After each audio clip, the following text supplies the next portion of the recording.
Greetings, my fellow Bennies and Johnnies, and welcome back to this week's edition of Headline News. I'm Jonathan Okech, here to keep you updated with what's been going on around the world. The 2020 United States elections are still pending results in key states that will determine who will win the presidency. The Democratic candidate Joe Biden has already had 253 electoral votes of the 270 needed, while the president accumulates 214. His eyes are on the counts of Arizona, Georgia, North Carolina, Nevada, and Pennsylvania. Those are the states that continue to count votes and where the differences between Donald Trump and Joe Biden are so minimal that it keeps open the possibility that the advantages of each could be reversed. Marijuana is legalized in 4 states. Cannabis will be legal in Arizona, Montana, South Dakota, and New Jersey following Tuesday's vote.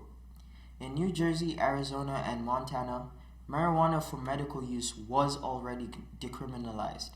So this decision will establish new rules for dispensaries and to impose taxes on the sale of cannabis, such as those that exist for the sale of alcohol. These 4 states are added to the 11 states where marijuana for recreational purposes is already legal. Richie Torres becomes the first Afro-Latina from the LGBT community to reach Congress. Elected to the House of Representatives from New York, Torres is the son of a Puerto Rican father and an African American mother. In his victory speech, Torres expressed that "The Bronx is my home. I'll never forget where I came from. There is new blood in the Bronx." Congratulations, Richie Torres. Uber and Lyft drivers will continue to work independently.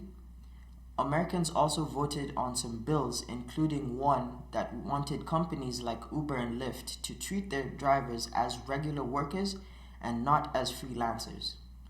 California complied with the vote and the result of approving Uber to be independent.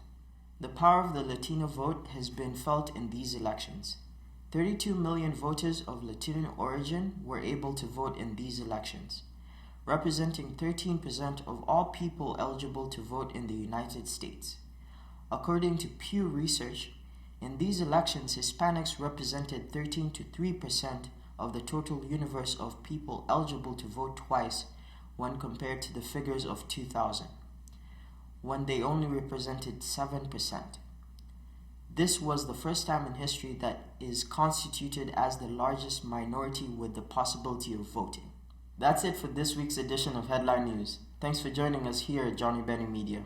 Once again, I'm Jonathan Okech, and I hope you all have a safe and COVID-free weekend.